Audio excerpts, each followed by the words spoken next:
ఈరోజు తెలంగాణ రాష్ట్రంలో ఒక కొత్త రాజకీయ శక్తిగా వస్తామని చెప్పి మేము గత కొన్ని నెలలుగా చెప్తూ వచ్చినాం.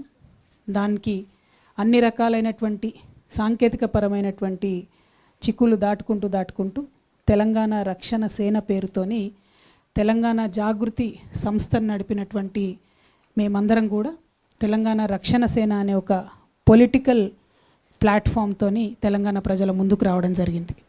At the same time Telangana Jagruthi as an NGO అట్లానే కొనసాగుతుంది. Telangana Rakshana Sena as a political party Telangana ప్రజలకు ఒక ప్రశ్నించే గొంతుకగా, వారి సమస్యలను ఎత్తి చూపేటటువంటి వేదికగా, అది ప్రతిపక్షాలైనా పాలకపక్షాలైనా జరుగుతున్నటువంటి వర్ధమాన కాలానికి సంబంధించినటువంటి అన్ని అంశాల మీద, గతంలో జరిగినటువంటి అన్యాయాల మీద, కోల్పోయిన అవకాశాల మీద, అన్నిటి మీద కూడా మాట్లాడుతుంది. అయితే తెలంగాణ రక్షణ సేనగా మేము ప్రధానంగా కోరుకునేది సర్వోదయ తెలంగాణ సాధించాలని మా లక్ష్యం. సర్వోదయ తెలంగాణ అంటే ఏంటి? సర్వులకు ఉదయం రావాలి, అందరి జీవితాల్లో వెలుగులు రావాలి, తెలంగాణ రాష్ట్రాన్ని సాధించాలనే ఒక ఉక్కు సంకల్పంతో బయలుదేరినటువంటి రోజు కూడా మనందరి కళలు కూడా సర్వోదయ తెలంగాణ రావాలనే ఉండే, అందరికీ వెలుగులు రావాలి, అందరం బాగుండాలనేటటువంటి ఆలోచన. మరి సర్వోదయ తెలంగాణ సాధించాలంటే తెలంగాణ రక్షణ సేన ఎట్లా సాధిస్తుంది? దానికి టూల్, దానికి ఒక మార్గం, దానికి ఏంటిది వే అంటే మేము ఒక 5 అంశాలను ప్రాధాన్యత అంశాలుగా ఎన్నుకున్నాం. పాంచజన్యం అనేటటువంటి ఒక కార్యక్రమాన్ని తీసుకున్నాం. పాంచజన్యం పేరులోనే ఒక పవర్ ఉంటుంది. అది భగవంతుడు శ్రీకృష్ణుడి యొక్క శంఖం పేరు. ఆయన ఎప్పుడైతే అధర్మం పైన యుద్ధం చేయాలనుకున్నాడో ఆ సందర్భంలో యుద్ధ బేరి మోగించడానికి వాడినటువంటి శంఖం. కాబట్టి ఇవాళ తెలంగాణ రాష్ట్రంలో ఉండేటటువంటి అనేక పరిస్థితుల మీద మేము ఒక యుద్ధ బేరి మోగించి ముందుకెళ్ళి ప్రజల పక్షాన నిలబడి ప్రజల కోసం పనిచేయాలనుకుంటున్నాం. కాబట్టి పాంచజన్యం అనేటటువంటి పేరుతోని 5 ప్రాధాన్యత అంశాలను ఎంచుకొని ఇవాళ ప్రతిపక్షంలో ఉన్నాం కాబట్టి పాలకపక్షాన్ని 5 అంశాల మీద ప్రశ్నిస్తూ ఉంటాం.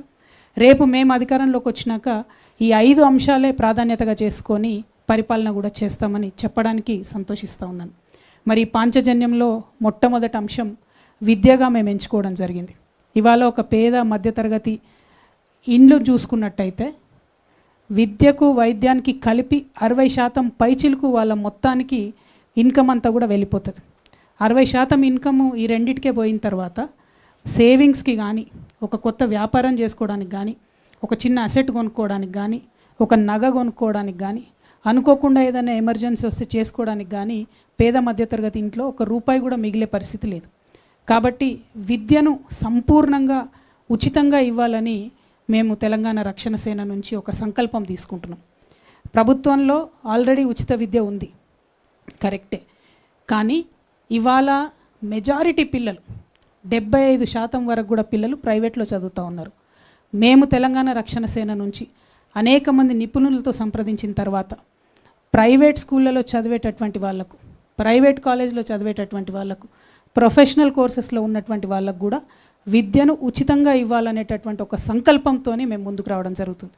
ఇవాళ నేను ఇది మాట్లాడుతున్నటువంటి సందర్భంలో ఒక పిల్లగాడు 3వ తరగతిలో ఉంటే మేము అధికారంలోకి వచ్చేటప్పటికి ఆ పిల్లగాడు 5వ తరగతికో 6వ తరగతికో వస్తాడు. ఎన్నికలు 6 నెలలు అటు ఇటు అవుతాయి అంటున్నారు. కాబట్టి అంటే మీ పిల్లగాడు 5వ తరగతి నుంచి డిగ్రీ దాకా చదువుకున్నా, ఇంజనీరింగ్ చేసినా, ఏం చేసినా ప్రభుత్వమే ఆ ఖర్చు భరించి ఉచితంగా విద్యనివ్వాలనేటటువంటి మా సంకల్పం. దానికి సంబంధించి లెక్కలేసినాం. ఎన్ని పాఠశాలలు ఉన్నాయి, ఏ గ్రేడ్లో ఎన్ని పాఠశాలలు ఉన్నాయి, ఏ తరగతుల్లో ఎవరెవరు చదువుతూ ఉన్నారు, ఇటువంటి లెక్కలు అనేకం వేసిన తర్వాతనే చాలా స్పష్టంగా, చాలా నిర్దిష్టమైనటువంటి ప్రణాళికలు సిద్ధం చేసుకున్నానే నేను ఈ అనౌన్స్మెంట్ చేస్తూ ఉన్నా. మీరందరూ గత 20 సంవత్సరాల నుంచి నన్ను చూసిండ్రు. 27 ఏళ్ల వయసులో నేను ఉద్యమానికి వస్తే ఇప్పుడు నాకు 47 దాటి 48కి వచ్చిన. ఈ 20 ఏళ్లలో చెప్పిన మాట మీద నేను నిలబడే ఉన్న తప్పితే ఎప్పుడు వెనక్కి పోలే.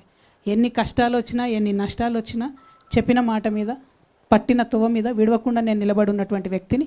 కాబట్టి నేను ముఖ్యంగా మా అక్క చెల్లెలకు, తెలంగాణ వ్యాప్తంగా ఉన్న అక్క చెల్లెలకు మాటిస్తున్నా, ఉచిత విద్య ప్రైవేట్ స్కూల్లో చదువుకున్నా సరే, మీ పిల్లగాడు డాక్టర్ చదువుకున్నా సరే, ఇంజనీర్ చదువుకున్నా సరే, రాకెట్ సైంటిస్ట్ అయినా సరే, వారిని చదివించే బాధ్యత తెలంగాణ ప్రభుత్వం తీసుకుంటుంది. తెలంగాణ రక్షణ సేన అది సాధించి తీరుతుంది.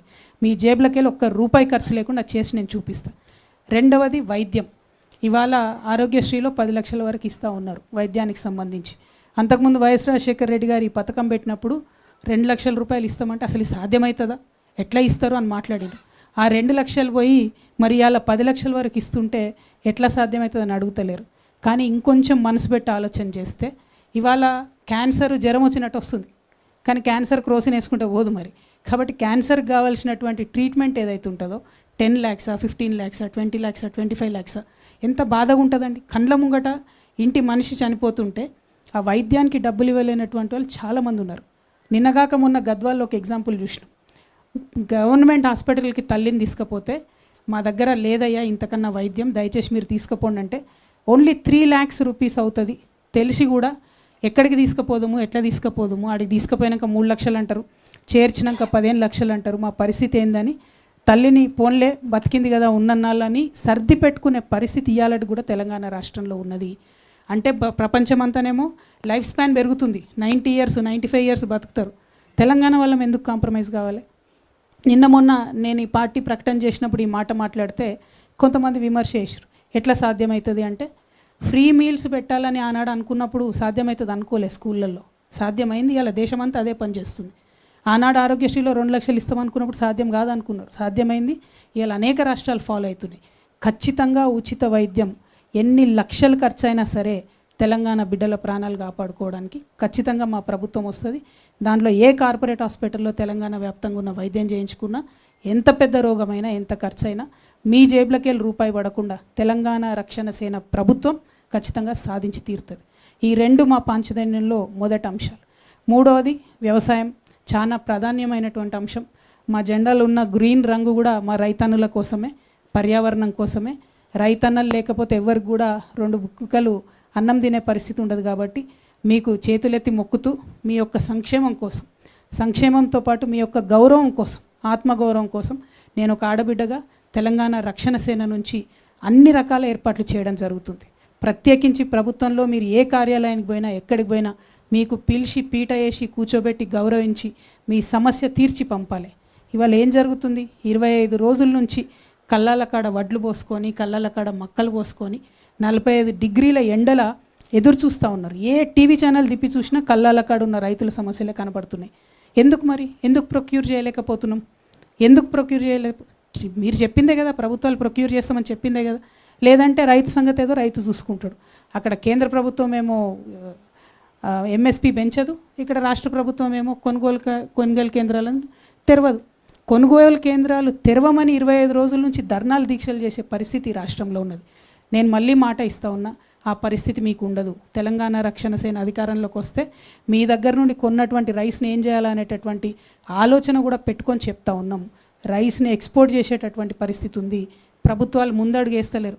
ఒక కార్పొరేషన్ పెట్టండి, ఎక్స్పోర్ట్ చేయండి రైస్, లైసెన్స్ తీసుకోండి, దాన్ని ఏమైనా వాల్యూ యాడ్ చేయండి.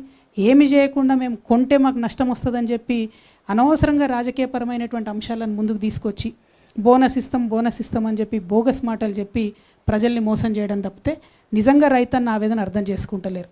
మేము పోయి చూస్తూ ఉన్నాం, ఊర్ల పొంట తిరుగుతూ ఉన్నాం. మొన్న జాగృతి జనంబాట కార్యక్రమంలో పోతే ఎంత బాధ అనిపించిందంటే, ఒక రైతును పాపం మక్క రైతునాడ ఆ రోజు కలిసినాం మేము, తెల్లారైన గుండెపోటుతో చనిపోయాడు. ఆ రోజే మేము పోయినప్పుడు చెప్పిండు, అక్క 4 రోజులు అయింది అక్క వచ్చి ఇక్కడనే ఉంటున్నాం, కావలిగా వస్తున్నాం, ఘోరమైన పరిస్థితి ఉంది అని చెప్పిండు. తెల్లారి అదే రైతు అదే కుప్ప మీద కూలి చనిపోతే నిజంగా నాకైతే ఇప్పటికి కూడా షివరింగ్ వస్తుంది అది తలుచుకుంటే కూడా. అంటే ఒక ప్రాణం అంటే మనకు ఎంత విలువ లేకుండా పోయిందంటే, ఎక్కువ మంది ఉన్నాం మనం, 140 కోట్ల మంది ఉన్నాం. కాబట్టి ఒక రైతు చచ్చిపోతే ఒక చిన్న సింగిల్ కాలం వార్త అయిపోయినందు తప్పితే నిజంగా ఎవరు స్పందించే పరిస్థితి లేదు. కానీ నేను స్పందించాలనుకుంటున్నాను, ఎందుకంటే జీవితం విలువ నాకు నేర్పింది. జీవితంలో నేను పడ్డ కష్టాలు, ఒక మనిషి జీవితం ఎంత విలువైనది అన్నది నాకు నేర్పింది. కాబట్టి ఒక సంకల్పంతో, ఒక సీరియస్ కమిట్మెంట్తో నేను వచ్చిన